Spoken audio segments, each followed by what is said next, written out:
Hey everyone, welcome back to our channel. If you're new here, please subscribe. I'd really love that. If you're returning, how you doing? Grab your coffee, maybe a seltzer, definitely chocolate, and ask yourself this question. Is it possible for any one of you to just live off the land after SHTF? Is it possible? It's just a question. Think about it. Because there seems to be a lot of people in the prepping community whose bug out plan is to head off into the woods and live off the land. Kind of like Grizzly Adams. And looking back over American history, that seems to be a really good idea. And many thousands of people actually did live off the land during the colonization and westward expansion of our nation. And going back even further in time, there were many Native American tribes which lived off the land for centuries. And I get it. There's a certain romanticism about living off the land, in harmony with nature, not having to depend on stores or anything. And if I could do it without too much trouble, I'd probably opt for that lifestyle too. Give me a cabin in the mountains with a lot of wild game if I knew how to hunt, and I'd live my days out in peace. But that's a dream. It's not my reality. Now, living off the land is a lot of work, no matter how plentiful the game may seem. They bed down in winter, rarely leaving their dens. If you hunt too much in the area around your cabin, the game will learn that it's a dangerous place to be, and they will find someplace else to live. And cutting down wood, hauling all the water for your needs, it's backbreaking work. That will put a lot of muscle on you, but it will also give you a lot of sore muscles too. And if you're disabled, like I am, it wouldn't be feasible. Now, that's not to say anything about building a log cabin to live in, working with nothing but crude hand tools. There are some who have done so, and they've posted their videos and their work on YouTube. I've watched them. It's amazing. And most of those cabins are small, yet it still took weeks, months, hard work. Cutting wood by hand is nothing like cutting it with power tools. But the big problem with trying to live off the land is the supply issue, specifically coming up with enough to eat. There are something like 90 million hunters in the United States, pretty much all of whom will decide it's time to go hunting, license or not, should the SHTF and the supermarkets run out of food. And with that many hunters, how long do you think it would take for the readily available game to be hunted out? According to the combined Parks and Wildlife Departments of the United States, there are somewhere north of 25 million deer in the country today. And that sounds like a lot until you compare it to the number of hunters that there are. And there's more than 325 million people living in our country. Texas has the largest deer population. There's about 5.5 million. But there are over 28 million people living in Texas. So, back in the early days of this country, the game population was much bigger, much higher than it is right now. And the human population was much lower. So finding game wasn't all that hard, as long as one was in the area with plentiful game. But while there is no game shortage like right now, the ratio of animals to humans has shifted drastically. There are so many of us now that it wouldn't take long to wipe out the population of huntable animals. Just ask any deer hunter how hard it is to find game. Few get their deer every year, unless they are paying to hunt on a game ranch. So,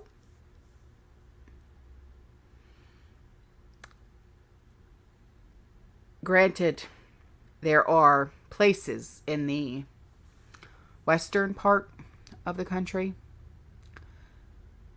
which are remote enough and where the population is low enough that the wild game probably won't be weeded out that quickly. But those are not the places where most people will go hunting. Forests that are close to the higher population areas are the first ones that will be hunted to near extinction. With the hunters moving farther and farther afield in search of game, it won't take long before the travel time to hunting grounds makes it impractical. Either the entire family will have to move to those hunting grounds, or they'll need some other source of food. Now, there are more fish than there are deer, making fish a potentially more profitable endeavor than hunting. But freshwater fish are small, generally only having enough meat to feed one person. While fishing may be a good way to augment food supplies for a while, it won't take long for our lakes and our rivers to be fished out. Being able to catch enough fish to live on will require a boat to fish from, which is capable of surviving out on the ocean. Now, one of the potential risks with fishing and hunting is the competition from other hungry people. Now, I'm not so much concerned about other hunters killing the animals that I want to kill. I'm concerned that some of them might not be so discriminate about what they want to shoot at, if you catch my drift. Hunters get killed every year by other hunters that shoot at a sound, something stirring in the brush, without waiting to see if it's a deer or another hunter. Worse than that, some will want to thin out the competition, especially during an SHTF situation, so that they can be ensured of getting an animal thinking that they won't get caught.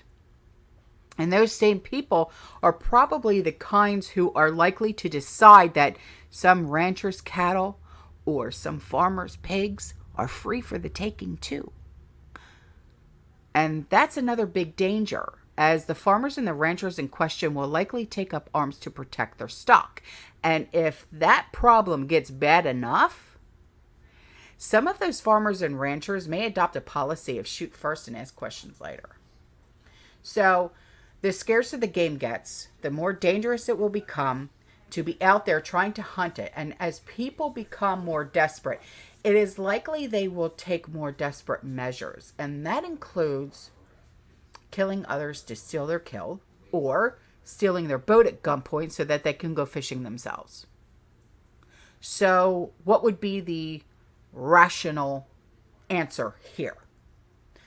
Well, ages ago, our ancestors determined that it was more effective to plant crops and raise livestock than it was to be hunters or gatherers.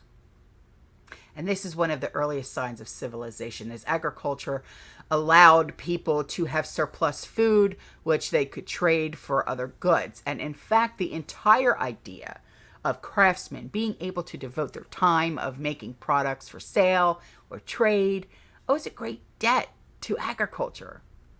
And if you're planning on bugging out to the woods, it should be to somewhere you have shelter and are able to plant your own crops.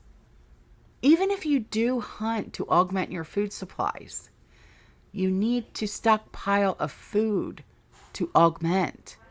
Just as in your home, you should have a stockpile of food that at that survival retreat. In addition, you should also have seeds and everything you need to start growing food.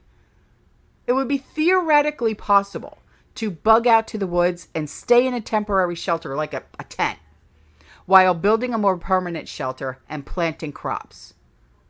But the problem with that idea is that without shelter already constructed, where are you going to store your seeds in your food stockpile? How would you carry enough tools with you while bugging out so that you could build a log cabin? And how are you going to find enough time to raise crops, build a cabin, while trying to do everything else that you need to survive? The only practical solution is to start now, before you need it. And that may not be possible for everyone, which is why people have other sorts of bug out plans or bugging in. But to say that you are planning on bugging out and living off the land is more of a fantasy than a true plan. So, if you are having a plan in action, I'm going to help you. And I'm going to help you by helping you start your freedom gardens. I've been doing this for quite some time, okay? And I was contacted by a company, okay? They are Survival Garden Seeds. Their link is in the description box below. And the owner got a hold of me and she said, I've been watching your videos for quite some time and I really like them. And I said, well, thank you. She said, I noticed that you help 2 people out every single month with starting their freedom gardens. I said, yeah, I do. I said, I help them out with seeds, with fabric raised beds and fabric plant pots. And she's like, that's so awesome. She said, well, I want to help too. I said, oh, really? And she said, yeah. She said, I'm going to send you seeds. And she said, and I want you to help 2 more people. I said, okay. So she sent me these. Okay, so I'm going to help 2 more people. Okay. This is Homesteader packets. It's 50 heirloom seed packets. Okay. And this is 50 varieties. Okay. For a bountiful harvest. If stored properly, these seeds remain viable for 3 to 8 years. This package that they're in, okay, is reusable. So it can be saved to store your seeds in for future harvest. All right. These are the best seeds. I love these seeds. I love this company. Okay. And then I have this one. This is 30 heirloom seed packets. Okay. So if you have a small garden, like say you live in an apartment or, a townhome, and you only have like your little balcony, okay, to have your freedom garden on, this will be perfect for you. Now, if you have a larger garden or whatever the case may be, or, even if you just do hydroponics, these are awesome for hydroponics, all right? So the link is always going to be in the description box below, okay? Plus you get a discount by using my code, okay? No, I do not get anything in return, okay? I don't want you guys to think that, okay?